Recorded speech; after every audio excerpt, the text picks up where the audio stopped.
Think back to some of the most meaningful life moments. They might be your greatest hits or maybe devastating catastrophes.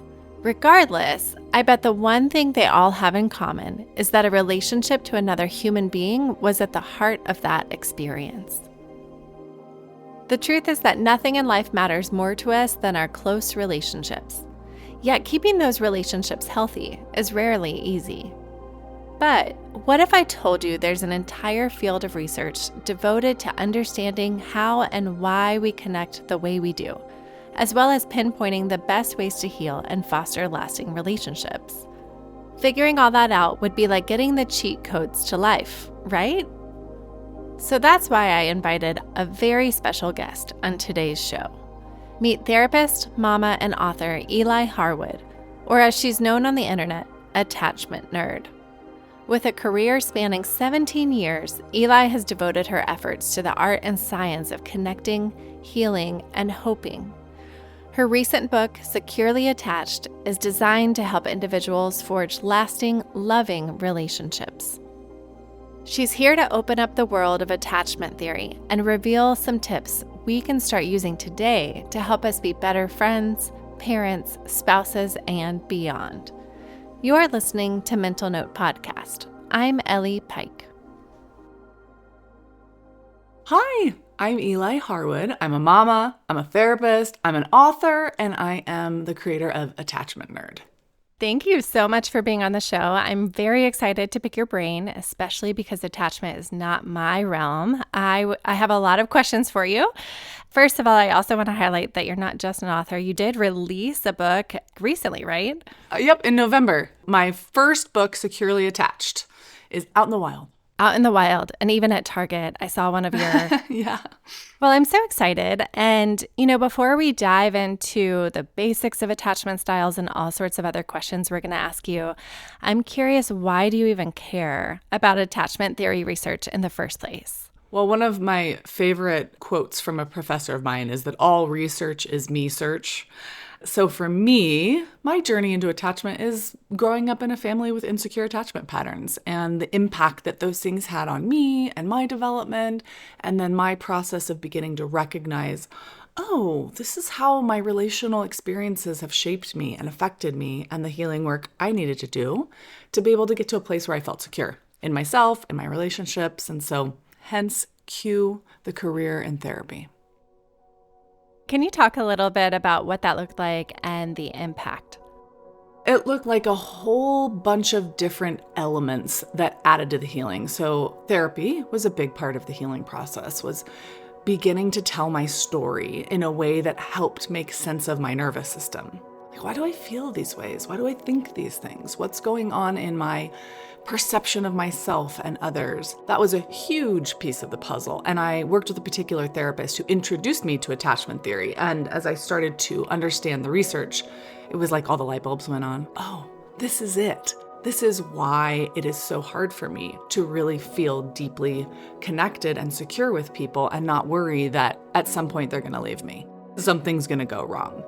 The other elements I would say are really good friends. I had friends that we raised each other. We got into the weeds with each other. We discussed every possible element of relationships that we were in and what we were feeling. Like, we showed up for each other in such profound ways that it changed my nervous system. I had people who really wanted to know authentic me, all of the parts that were small and scared, but also the parts that were hopeful and bold and strong. And then I would say the last part was meeting my husband. He had insecure attachment experiences also, and the way that our patterns kind of interlocked is what gave us the opportunity to heal. Healing in therapy, healing friendships, and then a healing relationship. Well, I think you're speaking the language of a lot of folks who want to know, okay, healing is possible. What does that actually look like? And it's going to look different for everyone, right? Even just starting with the recognition and the awareness around attachment styles seems like it would be beneficial for all of us, whether we're in the therapy world or not. Yes. So what are the basic attachment styles? Okay, what gets a little confusing about the attachment discussion is we actually have two different bodies of research. So we have a body of research that is built in the developmental psychology. So it started in the 1950s and it has a very long trajectory. Then we have a body of research that was inspired by the research of the developmental psychologists, but it was grown and taken on by the social psychologists. And the reason I want to bring this up is because I care a lot about data. What does the science actually say? So I'm going to tell you right now that my expertise is in the developmental science of attachment. And the way that that's a little bit different than the social psychology is the social psychology talks about styles, just the way you did. Styles in terms of it's sort of like, which Harry Potter character are you, right? And the two bodies of research, they don't correlate. And so I'm going to talk about why I think it's really important that we focus a little bit more on the developmental side of things. Even though I think this is interesting and helpful, I think it's a little more helpful when we talk about attachment in patterns instead of styles. And the reason for that is that we know that a child can have multiple different attachment figures. And in those relationships, the quality of connection can be different. So for instance, when I was a child, I had one attachment pattern with my mother and one attachment pattern with my father. And while we all sort of cultivate what I would call like our default settings, which maybe correlates more with a style, where it's like, okay, so this is my default setting. This is sort of the place I most tend to go when I am tender or in distress or how I pattern in close relationships. It also depends on who we're with, right? So a relationship is a dynamic. And if I have one pattern growing up, then I'm going to have generally that pattern in relationships, but I might be with someone who has a very significant entrenched pattern that actually shifts my pattern. And what we know from specifically the research from Mary Ainsworth and Ed Tronick is that when a child has a secure attachment pattern, they reach for their caregiver when they are in distress. They maintain contact with the caregiver until they soothe. And that soothing happens fairly quickly. Okay. And what we know that means is that this caregiver is predictably warm, predictably responsive, and predictably effective at helping to co-regulate with the child. So the child's brain has internalized, when I am upset, I can go to this caregiver and I will feel safe and soothed. The second category of pattern is what happens when a caregiver is only able to do that intermittently. So sometimes the caregiver is warm and attuned and feels safe and supportive, but sometimes they are unavailable. And what happens to the child is they reach, just like the secure kid, they reach. But instead of soothing, they protest. So instead of going, "You're here, I feel better," they go, "You're here. I hate that you left me. Why'd you leave me? Don't leave me again." And that's adaptive, because if you have a caregiver who is not able to show up consistently, not perfectly, consistently, then you have to keep your eye on them, keep your watch on them, make sure that they are getting their attention towards you, because your survival is built on your proximity to them. And this, in adulthood, we call it something different. We call it a preoccupied style. In childhood, we call it a resistant style. But in both spaces, the instinct is, I'm going to keep closeness to somebody by being hyper-vigilant of their emotions, of their moves, of the things they say and do, in order to try and stay as close as possible. The secure strategy is more, I'm going to reach out when I need you, I'm going to receive what you give, and then I'm going to go back out into the world or into the space, and I'm going to feel soothed. The third category, the third pattern, we call this an avoidant pattern in childhood, is what happens when a caregiver is consistently unable to soothe a child. And that might be as a result of the caregiver not knowing how to notice and articulate emotions. So they are not adept at picking up on feelings, or they ignore feelings. Or it might be a caregiver who is so anxious that when the child is upset, they add anxiety to the moment. So either a child is upset and the parent ignores them, shuts them down, doesn't know what to say, gets awkward and uncomfortable, or the parent hovers and goes intensely in response to the child's emotions. Are you okay? Oh my gosh, I'm so sorry. I failed you. I shouldn't have let that happen. And gives an intrusive response. So dismissive consistently or intrusive consistently. What the child learns is there is no reason to reach. Reaching will not lead to me feeling more soothed, settled, and safe.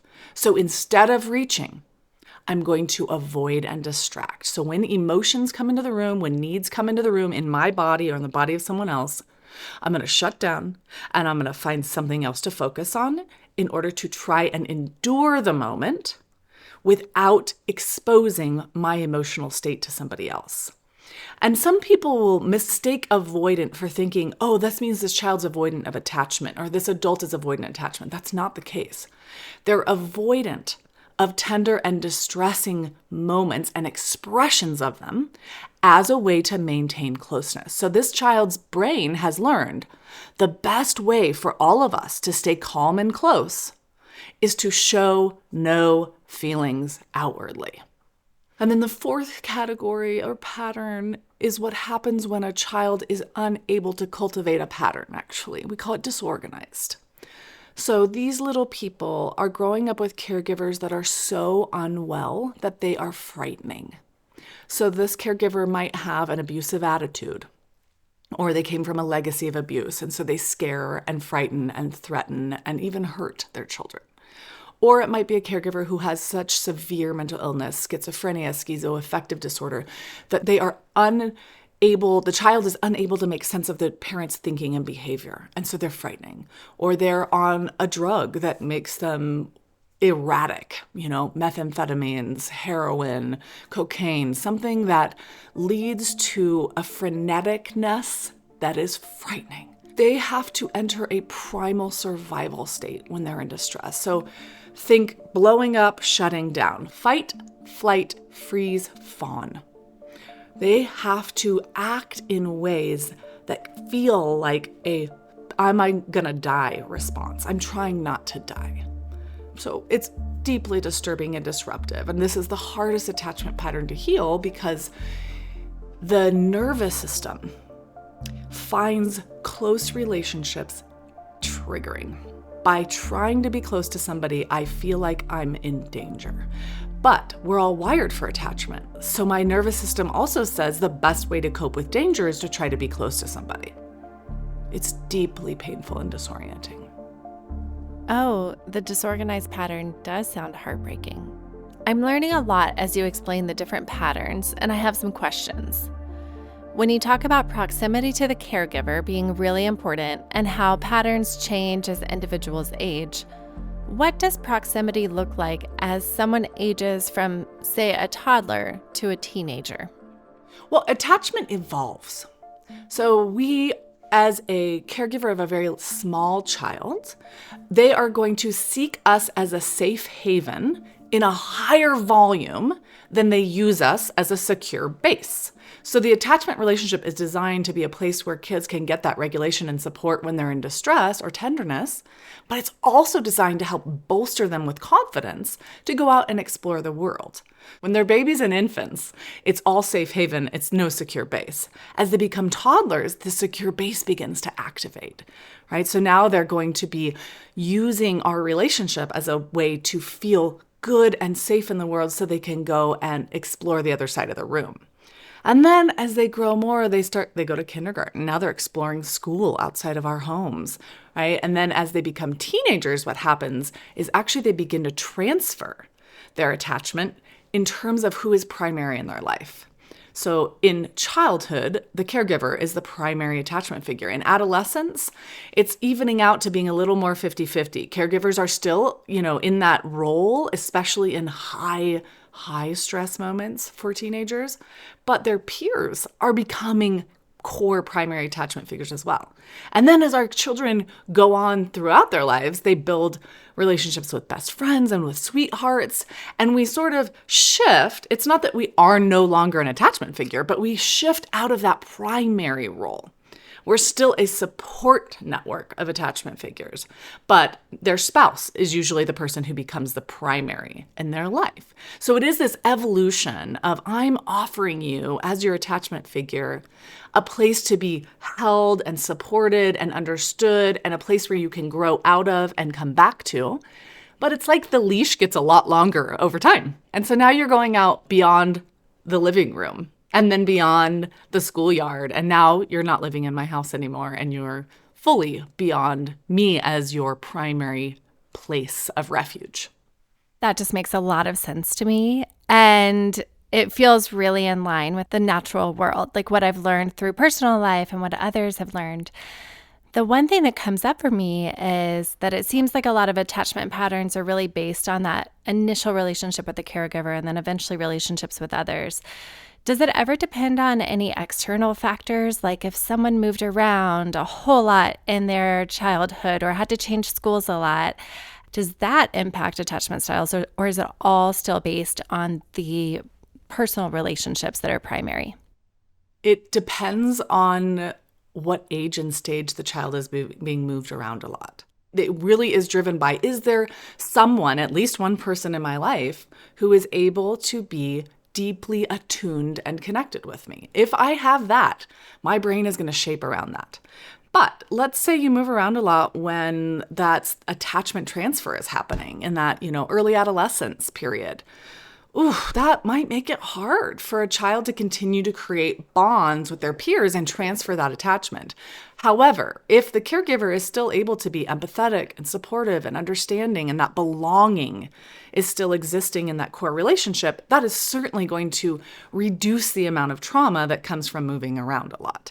However, there's also a benefit for moving around a lot. There's exposures, there's deeper connections that happen in terms of the world in general, and knowing that there's adventure out there and there are lots of different ways of living and thinking. And, so I think we don't want to look at anyone's particular lifestyle and say oh, this is the wrong choice in attachment terms. In attachment terms, really the question is, are you able to show up for your kids? Were your parents able to show up for you in whatever it was you all were facing? I really love that what you explained simplifies a lot of decisions that families might be focusing on and really hones in on that caregiver relationship. So how common is it for someone to experience various attachment patterns in different relationships? So for example, could I feel secure in one relationship and then very avoidant in another one? It's incredibly common. I would say it is very rare for someone to say, I had the exact same attachment pattern and experience with my mother as my father, or my father as my other father, or my other mother, or my grandparents, right? There are nuances in every relationship. And when we take those nuances and we pattern how we're going to cope, we pattern differently with each person. I mean, how many people do you know who would be like, I'm really close to my, dad, but not my mom but not my dad, right? And there was an adaptation in each of those relationships based on what the caregiver was capable of in terms of connection and co-regulation. And this rings true also as we journey. So the other thing to note is that our attachment patterns are not set in stone. This is what's so hopeful about them. This is why my passion is I want as many people as possible to know they can learn a secure pattern of relating. So no matter what happened in your childhood, no matter who you've dated and what they were like, you can process those experiences in such a way that allows you to grieve and then begin to locate what it is you need in relationships so that you can form more secure bonds with people and be more secure in the ways you form those bonds, right? Let's say you grew up in a home and you had an avoidant pattern with one parent and a resistant or anxious pattern is another word we use, with another parent. So you have internalized this deep sense of, okay, with this parent, I don't show anything about what I feel because it's not worth it. But with this other parent, sometimes they can. And so I'm going to keep trying and I'm going to keep trying and I'm going to kind of do this hypervigilant thing. And then you get out into the world and you're going to date different people potentially, or you're going to create different friendships. So you might create a friendship with one person who activates your avoidance because just like the first caregiver, they aren't really comfortable with feelings.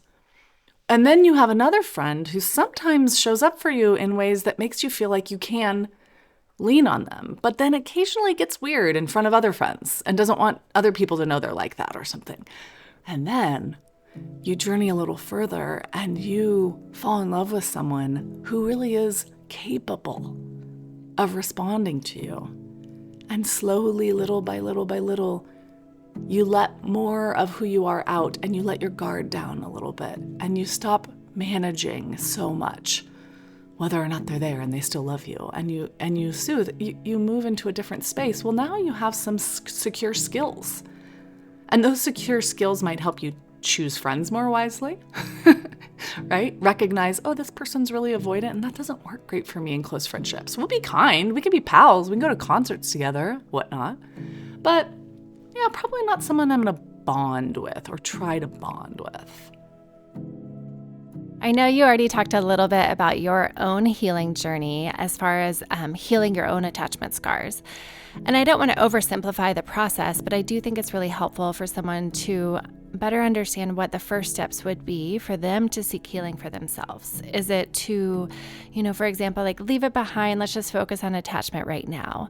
Or is it like, oh, really dig into those feelings and why all that happened, and maybe even processing some trauma if that was part of it? How would you advise someone who's trying to start their own journey of healing? So I always go back to the data, and we have data on this. And the data says that what happens in childhood, it doesn't just stay in childhood. It gets wired into our nervous system, into our ways of thinking, into our beliefs about emotions and needs, and into those relational patterns. Do we reach and receive? Do we reach and protest? Do we avoid and distract? Do we blow up and shut down, right? So the most effective way to move into a secure pattern is to reflect on what the impacts were of our childhood attachment relationships, and then allow ourselves to feel the emotion connected to those impacts. So we can't just go, okay, yeah, this was what happened, and kind of sit at it with a distance.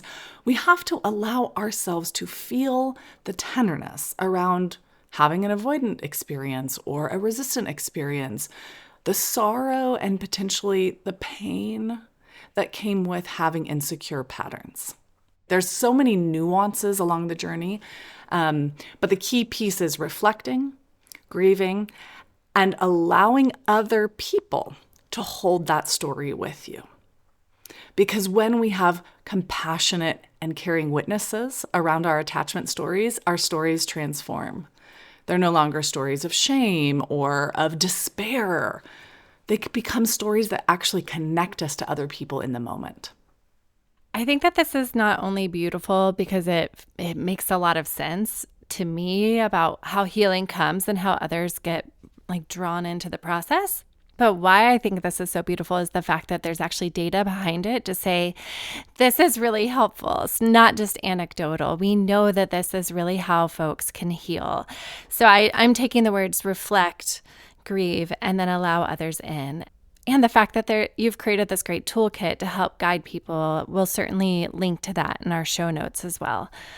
So a question I get oftentimes is about people pleasing. And it comes out for us in so many different ways, whether you're a kid or an adult or in the professional setting, etc.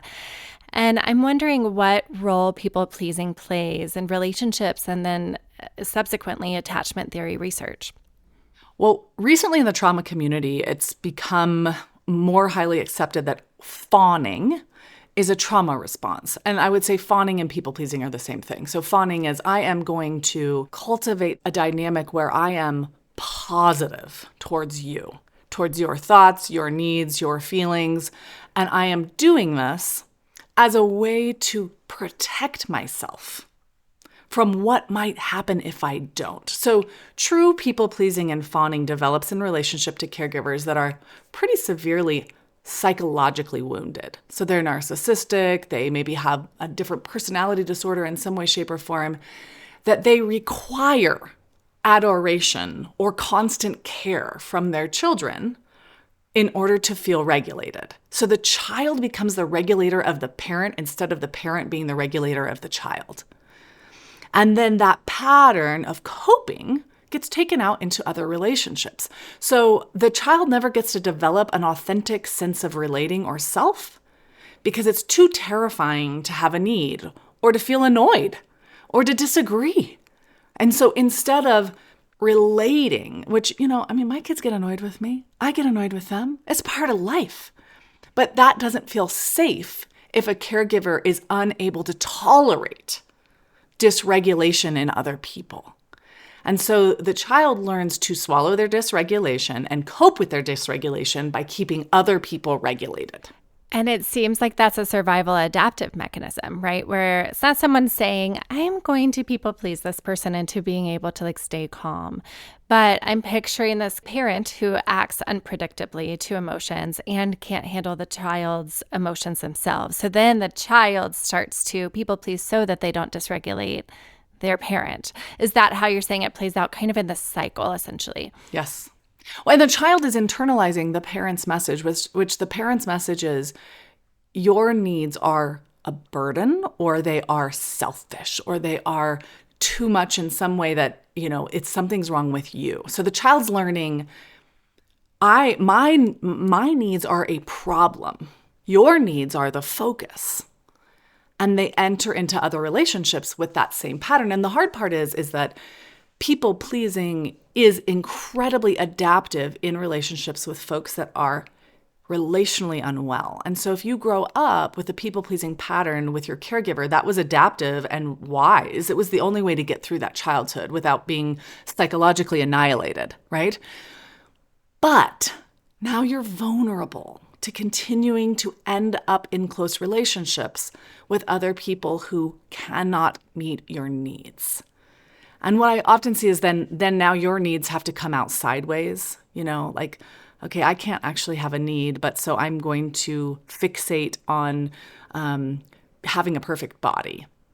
I'm going to fixate on, orthorexia. I'm going to find ways to have control in my life that are unrelated to my actual needs. And therefore, I'm going to be sabotaging my own health and my own well-being while I try to maintain other people's wants and needs and wishes. Everything that you're saying really, I think, speaks to a lot of our listeners, because these are some of the questions that I get, right? And some of these patterns that folks describe. One thing I'd like to call out, or maybe even just ask about, is when that child receives that message, my emotions are too much, does that eventually turn into, for some folks, this message of shame? I am too much. And then, not just does it, it does. And it does very early on and very young. And I think that's where, a lot of what I was talking about around, the relationship to the body. The relationship to the body becomes, my body is too much. My hunger is too much. How do I get rid of my feelings are too much? Addiction is just ripe for the taking in this type of a traumatic experience in attachment. Thank you so much for going there. I think that you're really creating a picture for how this plays out.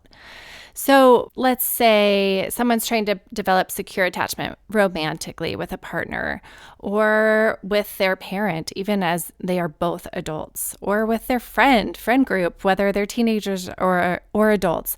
Is developing secure attachment all that different in those relationships, or are the practical steps pretty similar?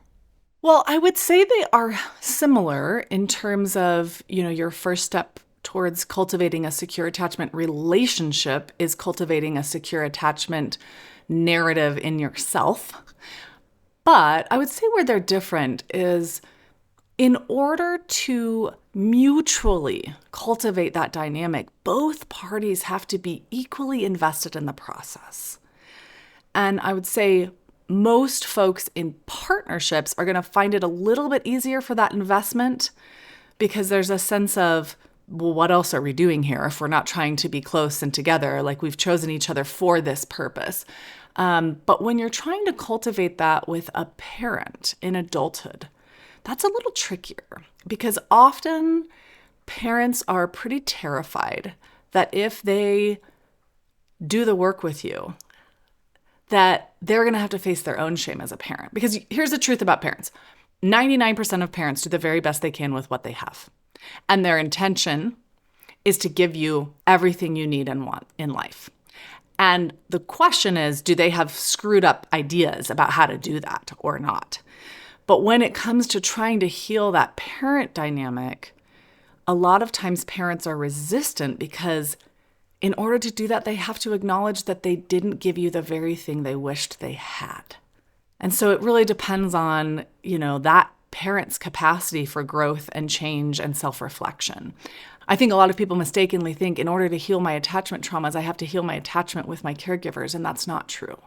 You have to process your attachment with your caregivers, and then you get to decide what you want from them ongoing. Maybe what you want from them is just someone to play cards with once a month. Or maybe you do want to talk through, with my mom, she has a high capacity for growth. She's the first one in our family who went to therapy. She actually cultivated a path for us to be healers and growers. And so when I was going through my process, it was really natural for me to call her and say, I need to talk about this one memory I have in the basement of our house and what happened, and I need you to hold that sadness with me. And it was hard on her. She'll tell you it was the hardest thing she ever had to do, but she could do it. Whereas my dad, he's just never done his full healing work. He has a long-term addiction. He's, 70-something now, but at the time he was already, 30 years into pretty serious alcoholism. The ability to process with me was pretty futile. I attempted a couple of times, and then I went, oh, he can't, right? This isn't something he's capable of. And then I had to grieve that. I had to grieve, oh, he couldn't be secure for me in childhood, and he can't be secure for me in adulthood. But I have friends who can, and I have a partner who can, and that's okay. And my mother can. And so I'm going to focus in on those places. And that's where I'm going to cultivate my current attachment security, if that makes sense. It makes a lot of sense. And it really makes a lot of sense that it's a very fluid process where you figure it out as you go, and then you adapt, and then you grieve, and then you try again, or you just shift expectations. But what really stands out to me is that you don't have to heal those relationships, but you do have to process those attachment patterns. So you already talked a lot about this, but maybe if I were to try to oversimplify it, actually, I would like to know for those parents out there, what's the key to parenting a kiddo? So there's narrative out there about, well, you're spoiling your kid if you're jumping to support them every time they ask for you, or if they skin their knee, or if they wake up in the night, a million narratives about how to parent, especially on social media. But if you wanted to provide even just that, very base level, if you were to simplify it, what is one of the keys to parenting? Okay. I'm going to give you a few different little spiels, and so take the one that resonates the most with you. One of my most influential mentors was named Dr. Karen Purvis, and she's a psychologist out of Texas, and she says, high nurture, high structure. And I love this term because it helps us recognize the difference between coddling and comforting. So our job as parents is to be an emotional support. We are emotional scaffolding. We're literal scaffolding for them on tasks like when they learn how to walk, right? We stand around them, we let them use our hands and arms, and then slowly they don't need them and they evolve in that growth process. That's the same thing with their emotional needs. So if our child skins their knee and they're crying and we respond with compassion and support, we're just holding their little hands while they learn how to walk. It will help them as they grow to then be capable of processing pain in healthy ways without as much support. Although I would argue the goal is never that our children learn to process pain without any support. We don't want that for anybody, right? As adults, there's a lot of things we want to do independently and have the keys for independently, but processing deep distress and pain is not one of those things. It is healthy in adulthood to reach for other people when you're struggling. So that's actually not a thing that we're trying to create independence around. However, what I see people confuse often is that they think by supporting their children, that means preventing their children from feeling pain or preventing their children from facing consequences. And that actually is problematic to a child's development because they don't get to learn that they can handle the pain, they can move through the pain.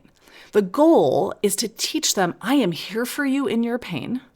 and I'm going to help you learn how to move through it.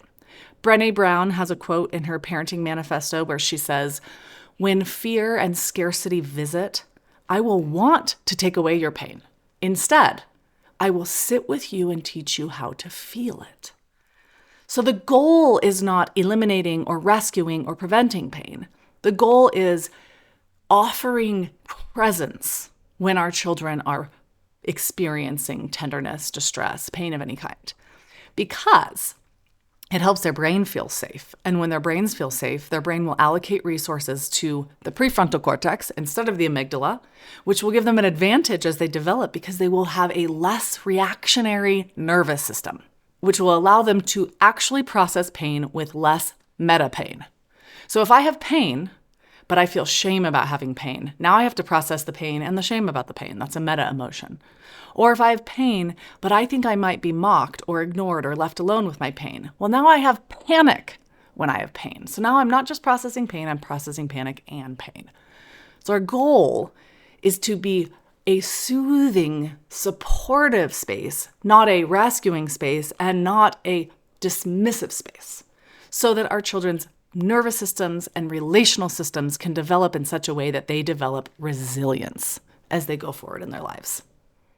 This is so beautiful that there is structure, there's data, there's ways to really make it simpler, to say you can support and you can normalize emotions, and pain is part of feeling and suffering is part of feeling, and you don't have to feel shame about that. Because I really like how you talk about like compiling. I see it stacking, right? Like the pain, the fear, the shame about not being able to feel the pain, and then processing all the complexity of multiple emotions at once. And I think, some of our culture has really shifted where a lot of the narrative in TV shows or even some movies is really starting to teach kids about emotions and teach kids what that looks like to regulate emotions and not say that a certain emotion is quote unquote bad. So it's neat to see how this is all aligning, and that any of us, whether we're a parent or not, can continue to influence the way that we all experience emotions. And so thank you for being here. You're a beautiful public speaker. I know that I learned a lot. I'm sure our listeners will learn a lot. And we will definitely direct folks to your book, Securely Attached. And then if anyone wanted to follow along with you, how would they do that? My handle on Instagram, TikTok, Facebook, Threads, I am at Attachment Nerd, and I'm running my mouth on the internet with free information there. And if you are a parent and you are looking for more support, more in-depth resources, you can go to attachmentnerd.com and check out all of the things I have available there. Securely Attached is available wherever you buy books. And my next book, Raising Securely Attached Kids, will be out in the fall. So if you're following me along on social media, you will definitely get notified when that is ready for purchase and launch. Well, thank you so much, Eli, for your time and your expertise, and also for just contributing amazing content to the world so that we can tap into it on an everyday basis. So I appreciate you, and thank you so much. Thank you for having me. It was so lovely to be with you. Y'all, we covered some ground with Eli today. I don't blame you if your head is spinning and you're not quite sure where to start. Let's think back to what Eli said. The first step to healing and becoming a more secure parent, friend, and human is processing the origins of our own attachment patterns. That means making time for reflection. What were the dynamics of our childhood relationships with our primary caregivers? What emotions are connected to those relationships? Who can you process those feelings with who will be a compassionate and caring witness to your story? Remember, healing is a process. I am rooting for you. Our show notes have a long list of tools that can help you in your journey. We have links to all of Eli's work, including her book, free webinars, a quiz to figure out your attachment patterns, and even a curated collection of bite-sized coaching tips. I especially like the one about the 3 most effective ways to calm an upset kid. I'm telling you, the resources for today's episode are a gold mine. Before we go, I just want to pause and thank you for listening to Mental Note Podcast. You make this show possible, and I'm honored to host it. I also want to thank our show sponsors, Eating Recovery Center and Pathlight Mood and Anxiety Center. If you'd like to talk to a trained therapist to see if in-person or virtual treatment is right for you, please call them at 877-855-7199. If you need a free support group, check out eatingrecovery.com/support-groups or pathlightbh.com/support-groups. If you like our show, sign up for our e-newsletter and learn more about the people we interview at mentalnotepodcast.com. We'd also love it if you left us a review on iTunes. It helps others find our podcast. Mental Note is produced and hosted by me, Ellie Pike, and edited by Carrie Daniels, and directed by Sam Pike. Till next time.